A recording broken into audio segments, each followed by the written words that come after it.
ఏ project అయినా ఏ event అయినా సరే హీరోయిన్ మాత్రం పక్కా మాట్లాడాలి. ఎందుకంటే సగం మంది అబ్బాయిలు వచ్చేది హీరోయిన్ కోసం చూడడానికి వస్తారు. సో అది మీరు ఇప్పుడు డిస్కరేజ్ చేయకండి. దానికి బాగా హట్ అయినా నేనైతే ఏమనుకుంటున్నా అంటున్నా అని. ఇప్పటికైనా లాస్ట్లో ఒకసారి వచ్చి హాయిగా వెళ్ళిపోండి. సో బ్రో కృష్ణ నాకు 2 రోజులే ఇది కొంచెమై స్టూడియో ప్రామిస్ అమ్మతో చెప్తున్నా 2 రోజులే ప్రామిస్ 2 days అది కూడా సిటీలో కలిసినాం నైట్. అయితే మన విజయపురం ఉన్నాడు కదా స్టూడియో బాగా మాకు కలిసి వచ్చిందనమాట. పొద్దున ఆనే కూర్చుంటాం, మధ్యాహ్నం ఆనే కూర్చుంటాం, ఇక సాయంత్రం అయితే కూడా ఆనే కూర్చుంటాం.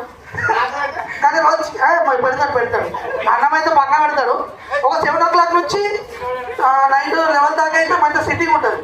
ఆయన ప్రతిరోజు ఉండదు, అప్పుడప్పుడు ఉంటుంది. సో కృష్ణాపురం నేను నిజంగా చెప్తున్నాను, ఆ పేర్లు ఎండింగ్ అయ్యేటప్పుడు వచ్చిన రియల్లీ సారీ చూడలేదు, అందుకే నేను చెప్పాను.